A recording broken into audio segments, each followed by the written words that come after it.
일을 하였다. 아멘. 사무엘하 22장은 다윗의 찬양시였습니다. 그 중에 어제 우리가 묵상한 내용을 살펴보면 승리의 주님은 우리를 강하게 하시고 우리를 높여주신다고 했습니다. 그리고 승리의 주님은 우리에게 이김을 주신다고 했습니다. 오늘 본문은 다윗이 마지막으로 부른 노래와 함께 다윗의 용사들을 소개하고 있습니다. 다윗이 부른 22장의 내용은 하나님의 구원에 대한 감사의 내용이 주를 이루었습니다. 그러나 마지막 노래인 오늘 본문 7절까지는 메시아에 대한 대망의 노래를 한 것입니다. 이 노래를 선지자적인 찬양시라고 말을 합니다. 그리고 8절부터 17절까지는 다윗과 그의 왕국을 위해서 충성한 그런 용사들을 소개하고 있습니다. 이 용사들은 다윗의 부하이긴 하지만 하나님 나라의 측면에서 볼 때에는 다윗이나 이 용사들은 모두가 다 동력자입니다. 다윗도 하나님 나라의 일꾼이고 다윗의 용사들도 역시 하나님 나라의 일꾼이라고 할 수가 있죠. 이들은 모두가 같은 동력자입니다. 그래서 오늘은 하나님 나라의 동력자라는 제목으로 말씀을 살펴보도록 하겠습니다. 첫째로 하나님 나라의 동력자는 하나님께 충성되어야 합니다. 3절 말씀입니다. 이스라엘의 하나님이 말씀하셨다. 이스라엘의 반석께서 나에게 이르셨다. 모든 사람을 공의로 다스리는 왕은 또 하나님을 두려워하면서 다스리는 왕. 여기서 말하는 다윗은 이 자신을 가리켜서 모든 사람을 공의로 다스리고 또 하나님을 두려워하면서 다스리는 왕으로 표현을 합니다. 여기서 말하는 왕을 가리키는 이 1차적인 의미는 바로 다윗 자신이죠. 그러나 궁극적으로는 이 세상의 진정한 왕이신 예수 그리스도를 예표하는 역할을 하는 것입니다. 물론 인간으로서 다윗이 허물이 없었던 것은 아닙니다. 그러나 공의와 하나님을 두려워하는 마음으로 다스리려고 힘을 쓴 그런 모습이 바로 다윗의 모습이지 않습니까? 그래서 성경에서는 다윗이 모든 역대 왕들의 기준이 되었습니다. 북이스라엘과 남쪽 왕 유다의 모든 왕을 대표하는 기준이 바로 다윗이었습니다.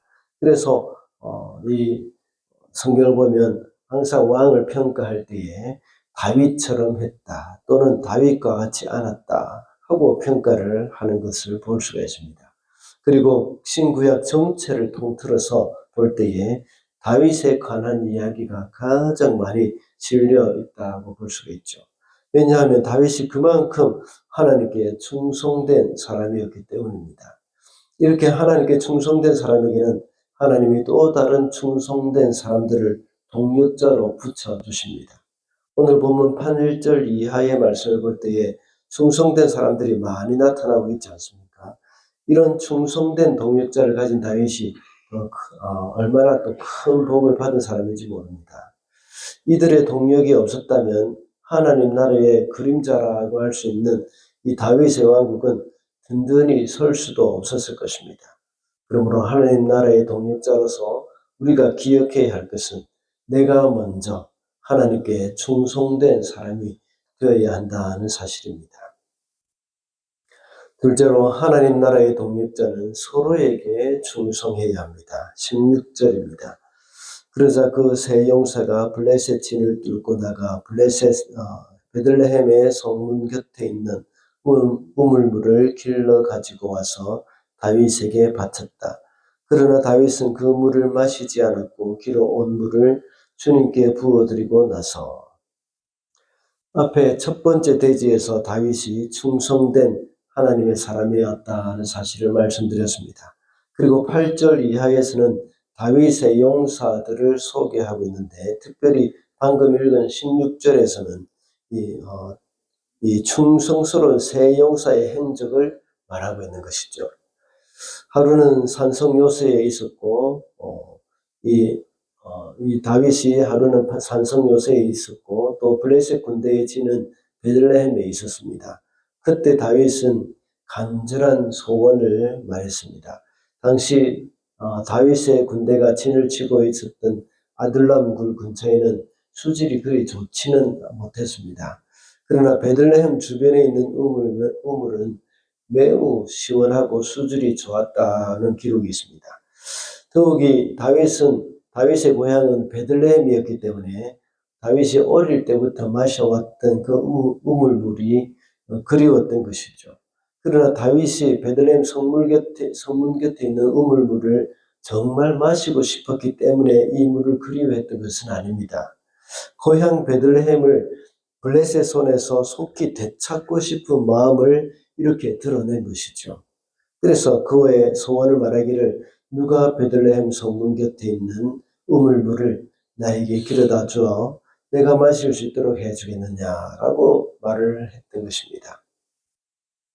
이 말을 들은 세 용사는 그 목숨을 걸고 블레셋 진영을 뚫고 가서 다윗을 위해서 물을 길어 온 것입니다. 이 사람들은 다윗에게 이토록 순종한 것이죠. 어떻게 보면 정말 무모한 일처럼 보입니다. 그러나 하나님 나라의 관점에서 볼 때에 동력자에게 서로 충성했다는 것을 우리가 알 수가 있습니다. 다윗도 역시 이들의 충성스러운 행동을 보면서 그 물을 감히 마실 수가 없어서 하나님께 부어드렸다고 말씀하고 있습니다. 이와 같이 성도들도 하나님 나라의 관점에서 볼 때 모두가 동력자입니다. 일반 성도들만 충성하는 것이 아닙니다. 교회의 리더들도 역시 하나님께 충성하는 마음으로 우리 형제 자매들에게 충성하는 마음이 있어야 합니다.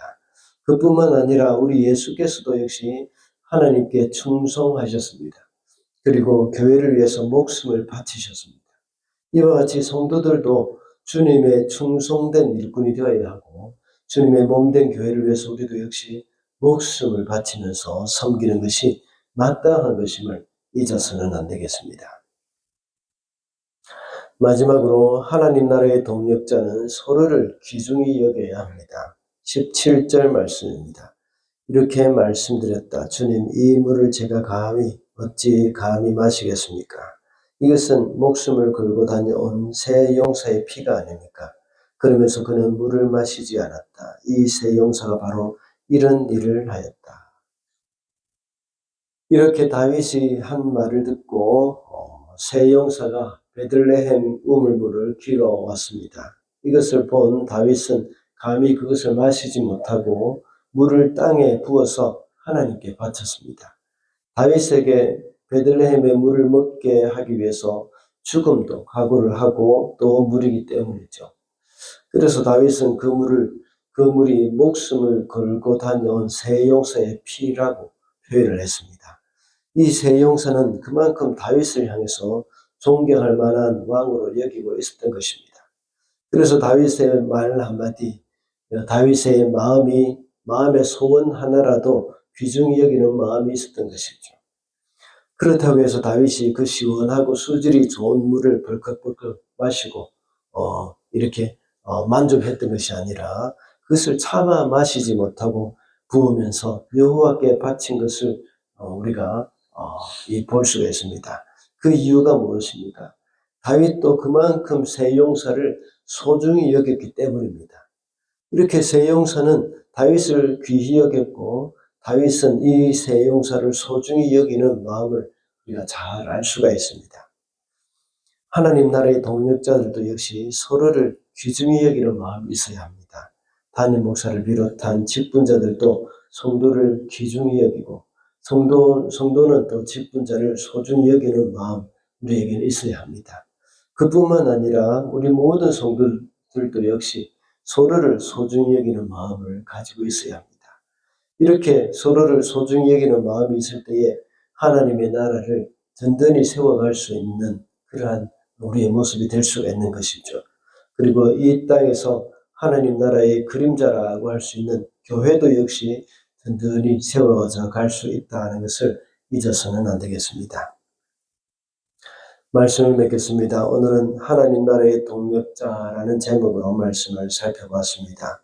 우리는 목사를 비롯해서 모든 직분이 없는 자나 또 모두가 다 하나님 나라를 위한 동력자입니다.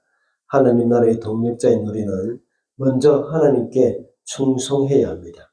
그리고 서로에게 충성해야 하고 서로를 귀하게 여겨야 한다 하고 있습니다. 오늘도 충성된 동력자로서 하루를 살아가는 저와 여러분이 되시기를 바랍니다.